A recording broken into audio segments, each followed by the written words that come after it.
En esta tarde, Padre, vengo y pongo mi corazón, Padre, acá, abierto para que tú, Señor, lo toques, lo tomes, Señor.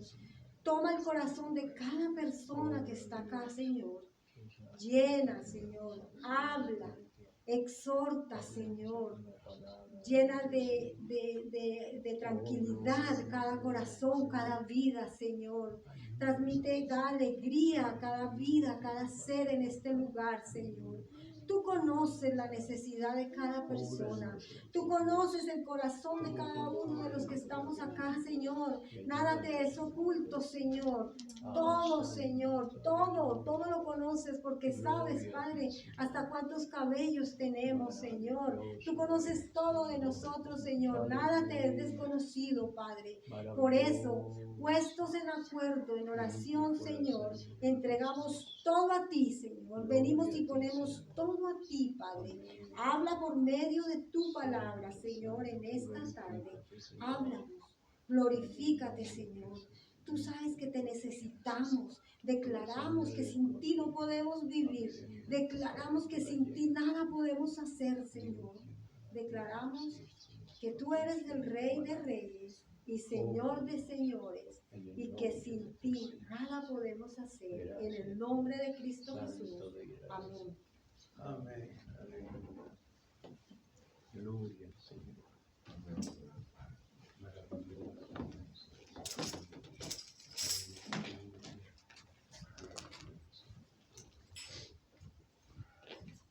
Gloria al Señor, amén. Amén. Bendito es el Señor que nos permite estar en esta tarde una vez más en su presencia, adorándole y glorificándole. Aleluya. Bendito es el Señor, aleluya.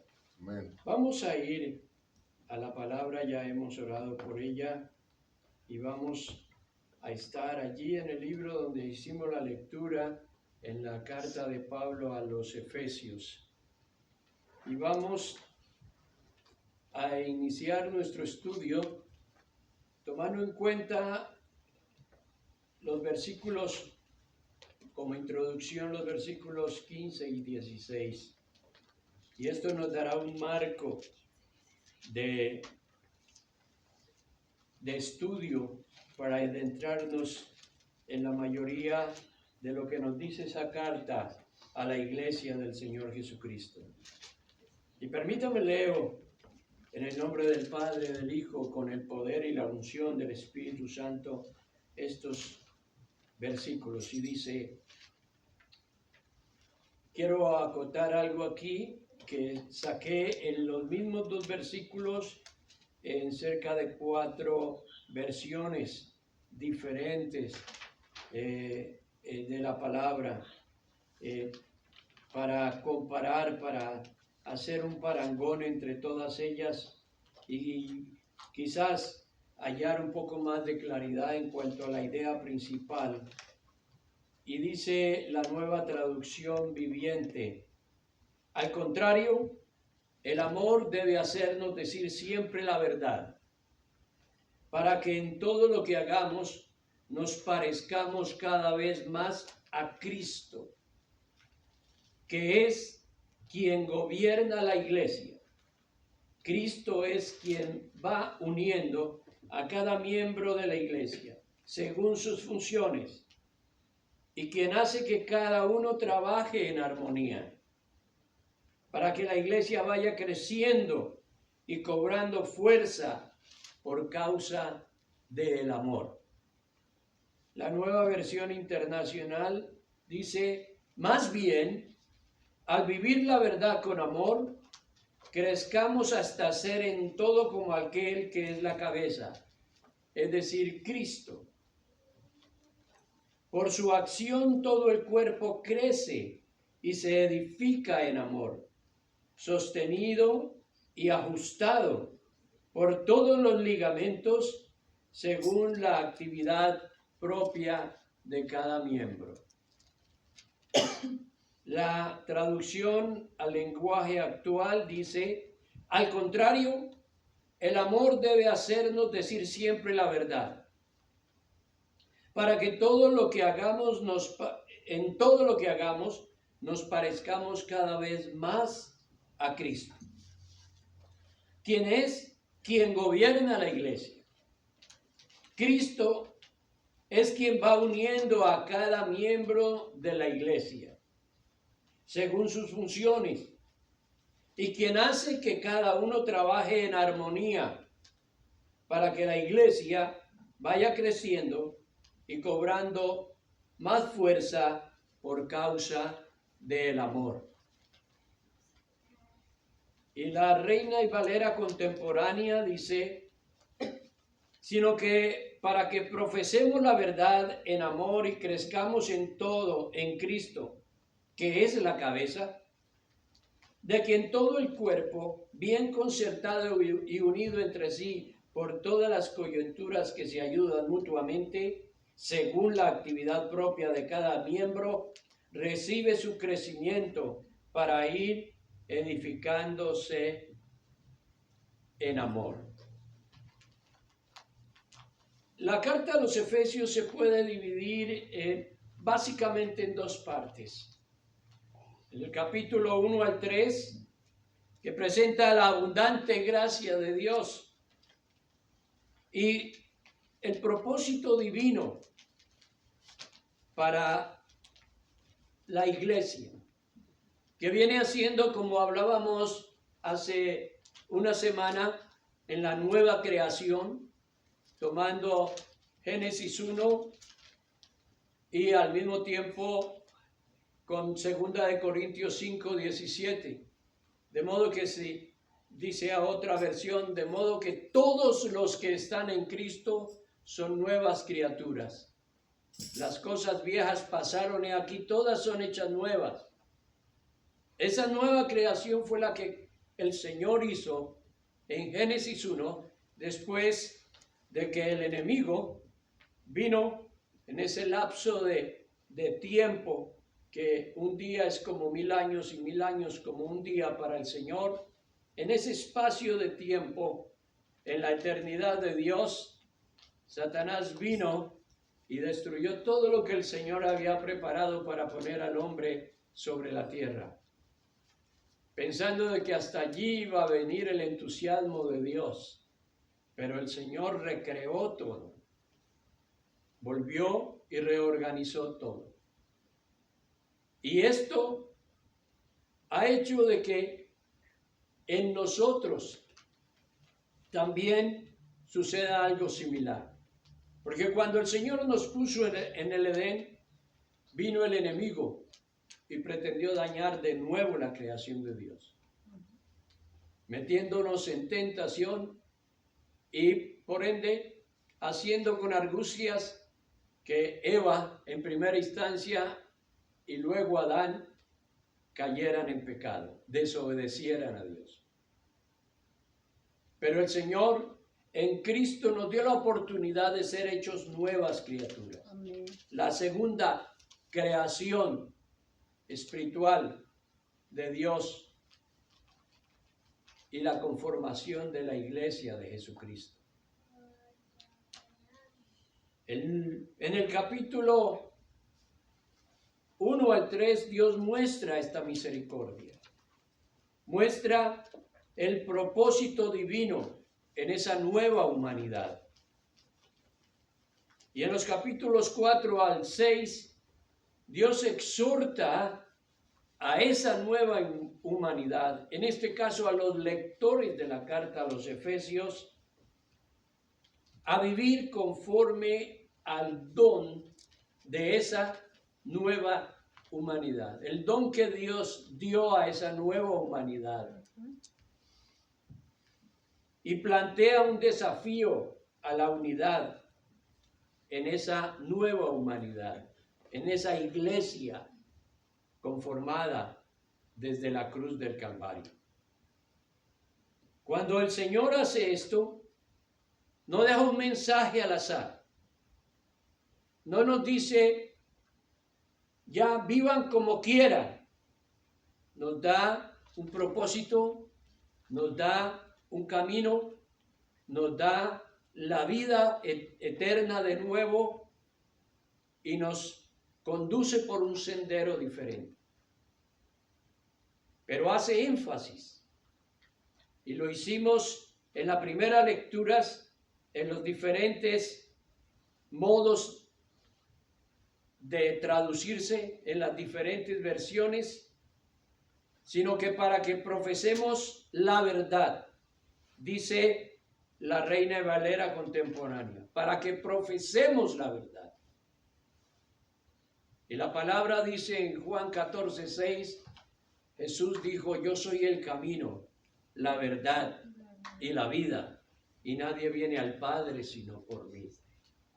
Ese camino, esa verdad, en este énfasis inicial, es en lo que el Señor pretende que nosotros andemos, interpretemos, vivamos, gestionemos, miremos, proyectemos siempre en la verdad. Y la verdad no es otra cosa que la ausencia de mentira. La verdad es ausencia de engaño. La verdad es ausencia de irregularidades. Es ausencia de doblez de ánimo. Es ausencia de pretender hacer una cosa y no hacerla. Es ausencia de hipocresía. Es ausencia de maldad. Es ausencia de malas interpretaciones. Es ausencia de todo lo incorrecto. La verdad es una. Y en Dios es ontológica, inmutable, invariable. Como dice la palabra, sin sombra de variación, como es la voluntad de Dios, agradable y perfecta. Pero dice, y continúa diciendo estos dos versículos, que crezcamos en todo en Cristo. Siempre coloca a Cristo como el émulo, como el modelo, como a quien imitar, como el ejemplo a seguir. Y que en todo lo que hagamos, nosotros lo hagamos de acuerdo a como Cristo dejó el modelo a seguir. Y dice la palabra, continúa diciendo, de quien todo el cuerpo,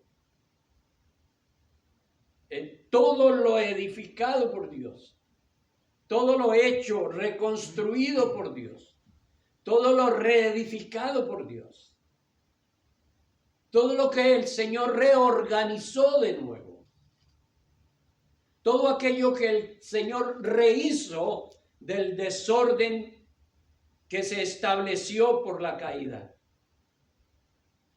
Todo aquello debe ser bien concertado y unido entre sí por todas las coyunturas.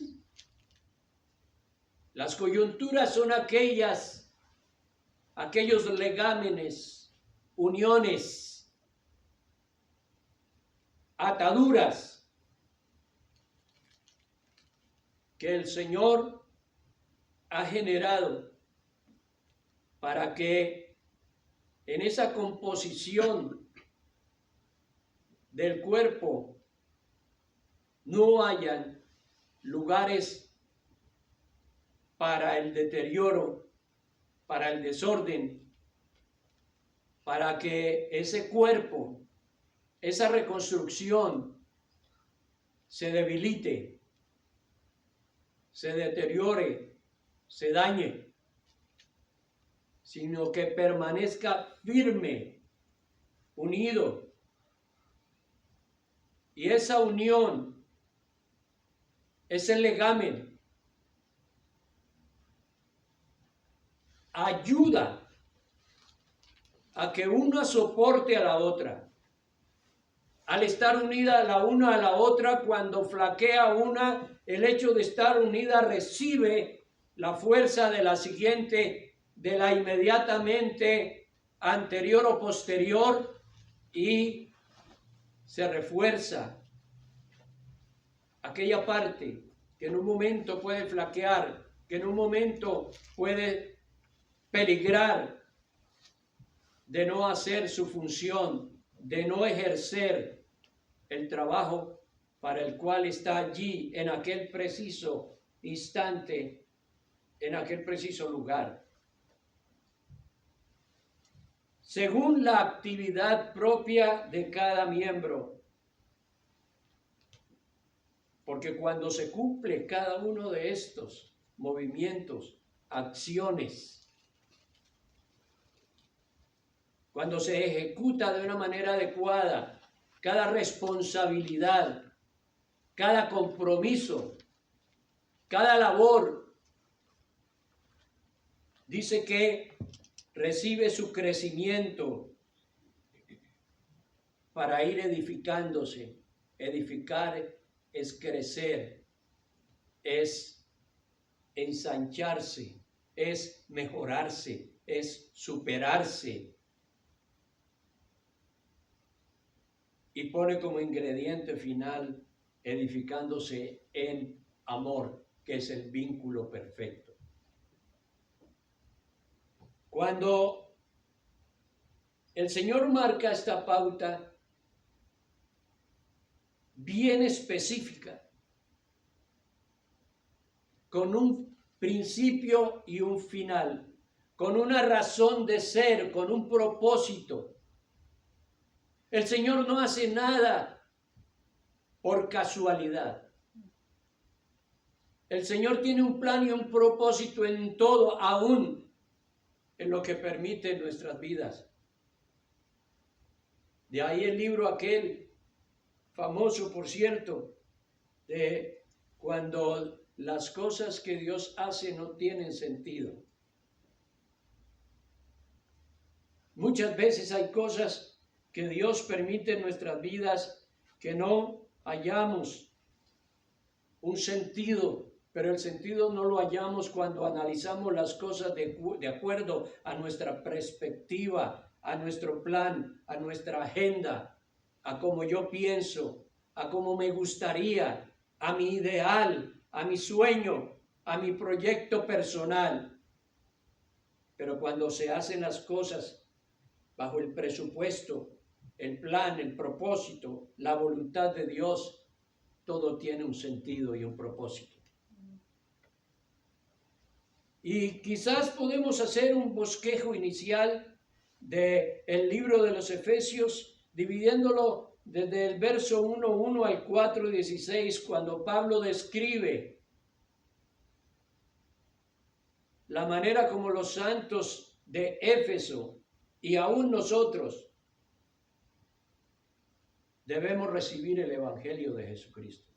Evangelio como sinónimo de nueva forma de vivir, de buena noticia, de plano a seguir, de esquema para realizar, para construir. Hay una razón de ser en la carta de Pablo a Éfeso. Sabemos que Éfeso era un puerto y que era idólatra, de ahí los gritos cuando Pablo y Silas estaban allí predicando y aquellos que se opusieron al Evangelio gritaban viva Diana de los Efesios y trataban de echar abajo, de argumentar al Evangelio que llevaba a la buena noticia que llevaba Pablo. Sabemos cómo era aquel sitio, era poblado por diferentes culturas, dado que venían de diferentes partes del mundo a comercializar allí, en fin, y era un punto en donde también Dios usó a aquellas personas de diferentes lugares del mundo, aquellos que recibieron la palabra, para que a su regreso a sus lugares de origen llevaran el Evangelio. Pero, como pasa siempre, el enemigo mete sus manos destructoras, para dañar el plan de Dios, para pretender dañar el plan de Dios. Y así como otrora ahora lo hace. Por eso la iglesia hoy en día debe llamar su atención, prestar oídos, abrir los ojos, estar atento al mensaje de Pablo, a volver a la unidad, al volver a estar unido a la iglesia, a volver a hablar el mismo lenguaje, a tener la misma inclinación, a tener la misma proyección, el mismo plan eterno de Dios. En ese vínculo perfecto que es el amor. Porque el amor fue el que llevó a Cristo a la cruz del Calvario. Porque de tal manera amó Dios al mundo que ha dado a su Hijo unigénito para que todo aquel que en él cree no se pierda, mas tenga la vida eterna. El vínculo perfecto, el amor, fue el origen de la nueva creación, de la salvación, y es el origen de este mensaje también a la iglesia, para que seamos uno, para que seamos unidos, porque el mensaje es de unidad. Pero del capítulo 4 al 16, Pablo alienta a la iglesia, a los santos, a aplicar la verdadera doctrina a sus vidas diarias. Por eso yo he titulado este mensaje ¿En realidad soy? ¿En realidad soy? ¿En realidad somos? ¿Somos uno en Cristo? ¿Hay unidad? ¿Somos uno en nuestra familia?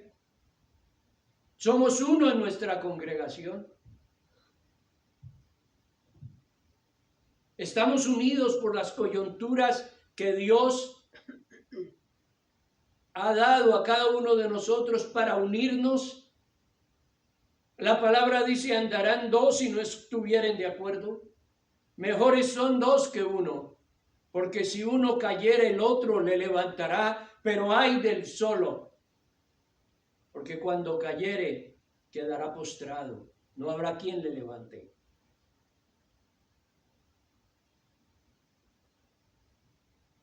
Y dice algo muy interesante,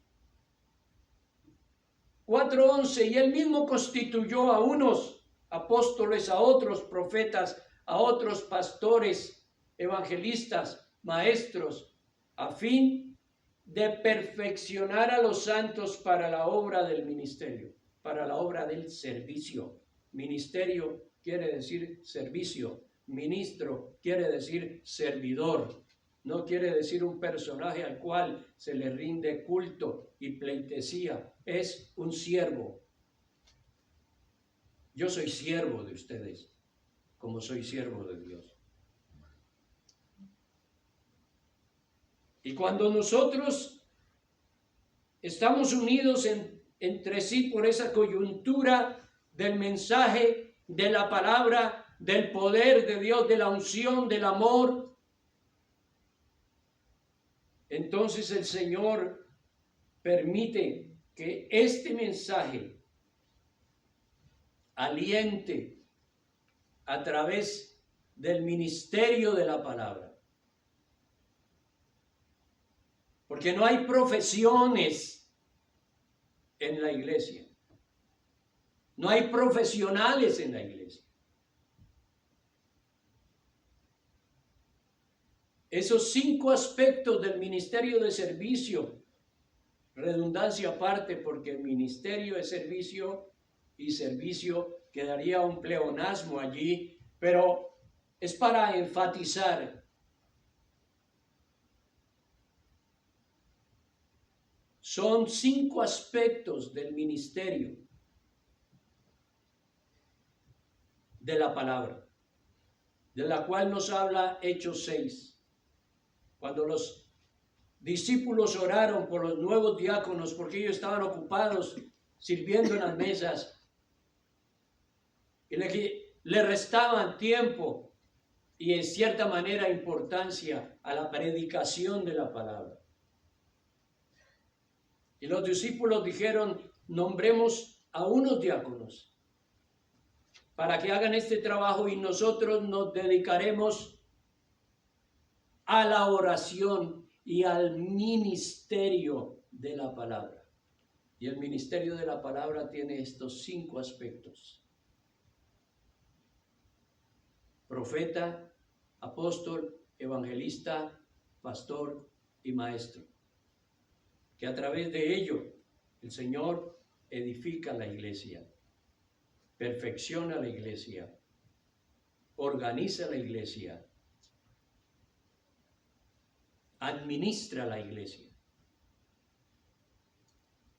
Y cuando el Señor hace esto, lo hace en función a que los que oyen la palabra, de los que sostienen algún aspecto del ministerio de la palabra, reciban un mensaje claro de despojarse del viejo hombre que está viciado con los deseos engañosos, y dice, vestidos del nuevo hombre, creados por Dios en justicia y santidad de la verdad. Pero ¿por qué hace esto el Señor? ¿Por qué nos da este mensaje? ¿Para qué? Para que recibiendo la palabra, para que haciéndola propia, encarnada en nosotros, podamos nosotros también expresarla a través de nuestros hechos diarios, para fortalecernos, para crecer. Y da una razón de peso que debemos poner atención a eso, y es para que no seamos niños fluctuantes, llevados por doquiera de todo viento de doctrina, por la estratagema de hombres que para engañar emplean con la astucia las artimañas del error. Por eso hay tanto modismo en las iglesias. Por eso hay tanta moda, tanta imitación. Por eso hay tanto show en las iglesias. Y engañan con astucia, con artimañas de error. Y captan a las personas por el show mediático de las orquestas que tienen. No estoy en contra de la alabanza al Señor, al contrario. No estoy en contra de la danza. No estoy en contra de ninguna manifestación de adoración a Dios. Estoy en contra del humanismo en estas actividades, en donde el centro no sea Dios, sino el hombre y sus emociones. Es diferente. Y no quiero que tergiversen, ni da pie a tergiversación en mis palabras. Es tomar el mensaje que Pablo le da a Éfeso para hacer lo propio en nuestra congregación, en nuestra vida, y hacer que el presupuesto en el cual nosotros nos movamos, edifiquemos, sea el amor. Primero a Dios y segundo a nuestro entorno, con el mismo respeto. Y por respeto yo no voy a permitir que ninguno de los que estén a mi lado se desvíen, adquieran falsas doctrinas, falsas formas de concebir la palabra de Dios. Hay